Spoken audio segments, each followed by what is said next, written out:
Okay, if you're missing geometry a little bit, we're going to have where geometry is meeting algebra, and we're going to go over right angle trigonometry. So a lot of this should be review from last year. I want you to be able to understand and use trigonometric relationships of acute angles on triangles, and that's going to be on right triangles, and determine side lengths of right triangles by using trigonometric functions. So let's just, before you've worked with trigonometric functions in geometry, and you've talked about trigonometric ratios, and a trigonometric ratio compares the lengths of two sides of a right triangle, and it needs to be a right triangle. Okay, so here you have your sine, your cosine, and your tangent, and just a refresher of what the sine represents. The sine of theta, and theta is the Greek symbol that is usually used to represent the measure of an acute. So it's not the right angle. It's either this one or this one. Acute angle and a right triangle. So I do want to mention, do not confuse the value of the sine of theta, cosine of theta, and the tangent of theta with the measure of the angle theta. They represent the ratio of the two sides. Now they help you find the angle, but they're not the angle measurement.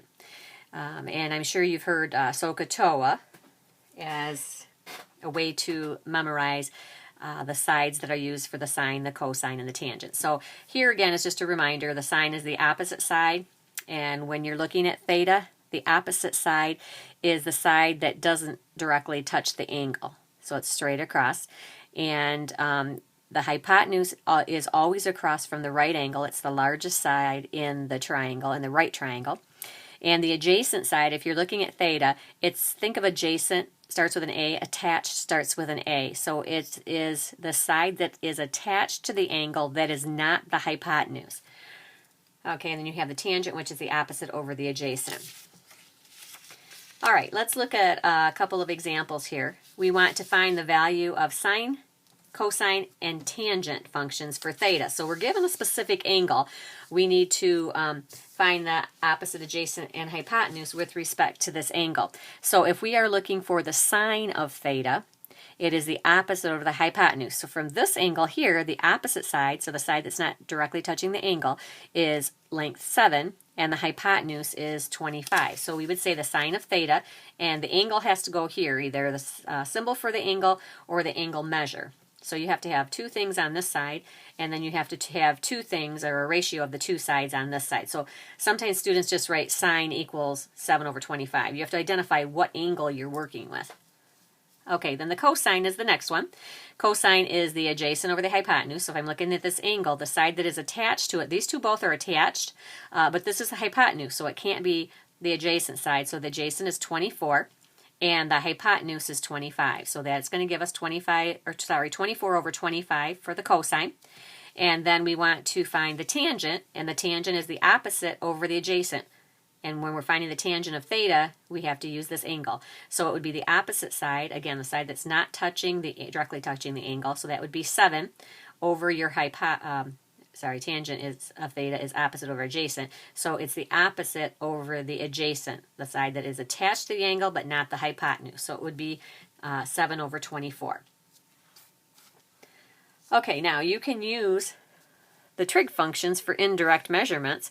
So we have an example here of a water skiing ramp, and we want to figure out, we can measure the ramp, the distance of the ramp, and we know the angle that it makes with the water, and we want to know how high it is, or where the skier is going to go when he gets off the ramp.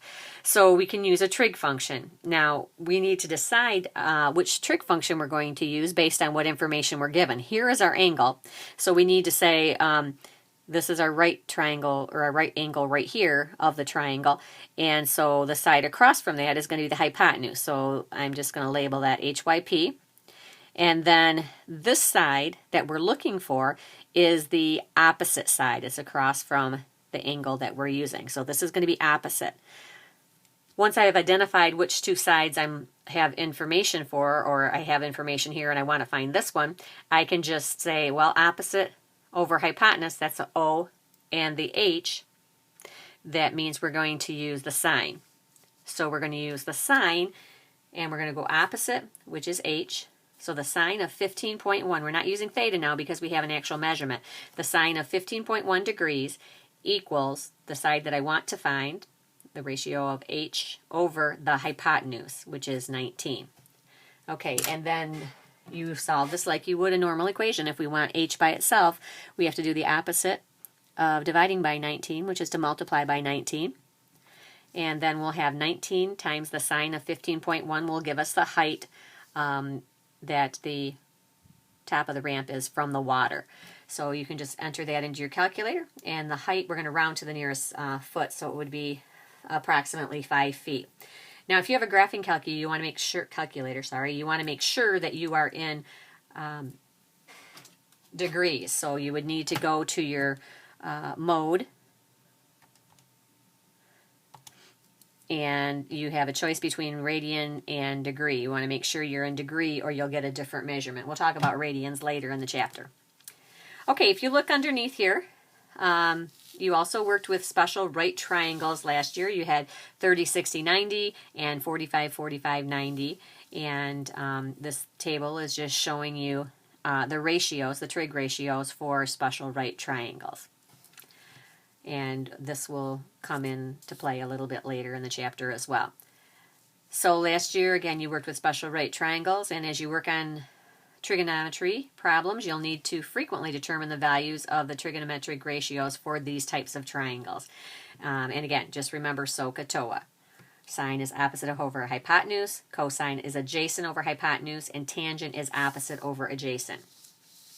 Okay, you also worked with angles of elevation and depression last year, and we're going to be working with those this year as well.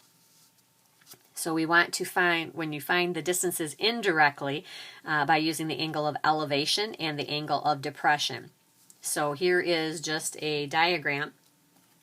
We're measuring from here down, so that would be called the angle of depression, and when we're measuring from here up, it would be the angle of elevation. So if you're taking the measurement from the bottom up, it's elevation, top down, it's depression.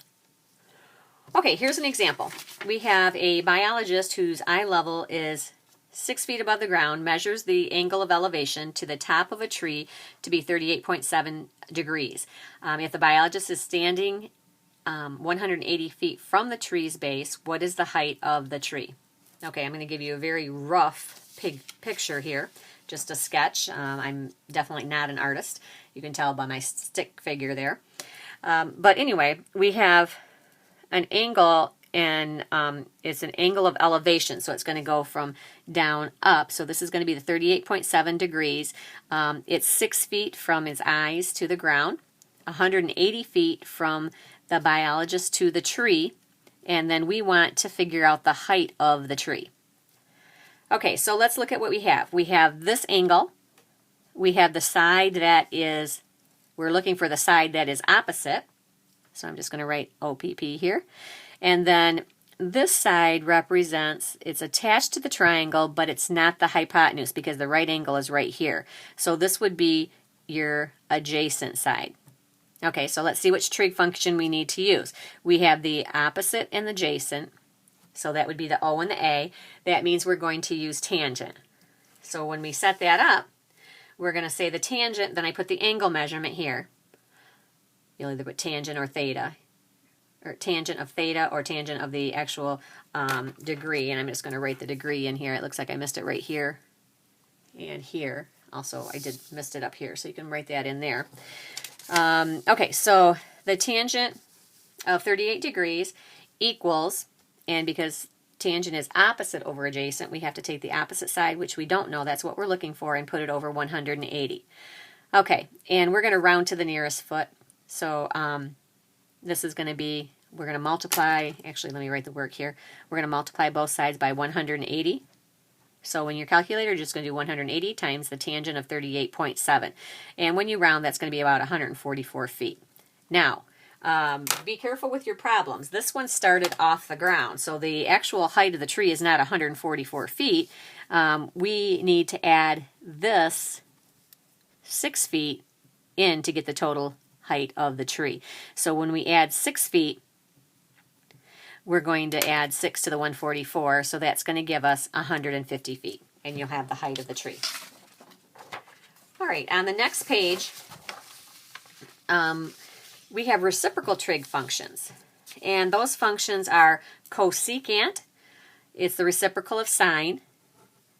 Secant is the reciprocal of cosine. And cotangent is the reciprocal of tangent. So here's just an example with a triangle. This is your theta here. If we want the cosecant, we need to do the cosecant. Let me just put this over here. I cut this off when I did a snip, but the cosecant, it equals 1 over the sine of theta. So since the sine of theta is the opposite over hypotenuse, we have to flip those and make it the hypotenuse over the opposite. So when we go to the cosecant, we're going to have the hypotenuse, which is 5, over the opposite, which is 4. And then you can see the secant is 1 over the cosine, so that's the reciprocal of the cosine. And the cotangent is the reciprocal of the tangent, adjacent over opposite. One way you can remember these is that each reciprocal pair of trigonometric functions, there is exactly one co. So if you see cosecant, that goes with sine. Secant goes with cosine. So the secant and the cosecant go with sine and cosine.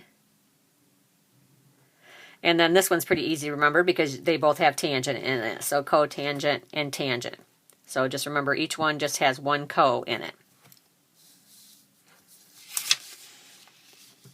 Okay, I mentioned already that if you have a graphing calculator, you want to make sure your mode is in degree, not radian. All right, so we want to find the values of the 6 trigonometric functions for theta. All right, now in this figure right here, you're going to have to find your hypotenuse because it just has 2 sides, and if we want all 6 trigonometric functions, we need the 3 sides of the triangle. All right, so we first have to find the hypotenuse, and you're going to have to use the Pythagorean theorem, which you used quite a bit last year, and that is a squared plus b squared equals c squared. C is your hypotenuse, so C represents the hypotenuse. So we're going to say 70 squared plus 24 squared, or 20, equals C squared, and that will give you 576 C squared. And we want just C, so we take the square root of both sides, and we have C is 74. So we can put 74 in here, and then we can find the 6 trig functions. All right, so if we go over here to the 6 trig functions, the first one is sine of theta. So the sine of this theta is the opposite, which would be 70, over the hypotenuse, 74, and then we just need to reduce it. So that would be 35 over 37. The cosine is the adjacent over the hypotenuse. So still, we're looking at this angle right here. The adjacent would be attached over the hypotenuse, so 24 over 74, and again, reduce it, 12 over 37. And then you need the tangent, which is the opposite over the adjacent. So again, looking at this measure here, the opposite is 70 over the adjacent, which is 24. And when we reduce that, we'll get 35 over 12. Now, remember that the cosecant, secant, and cotangent are all reciprocals of the sine, cosine, and tangent. So once we find these, you really don't have to go through all of this. You can just take the reciprocals. So the cosecant is going to be the reciprocal of sine, which would be 37 over 5. The secant is going to be the reciprocal of cosine, so we just flip these, and we'll get 37 over 12. And the tangent, we just take the reciprocal, so 12 over 35. All right, you have a few questions to try on your own.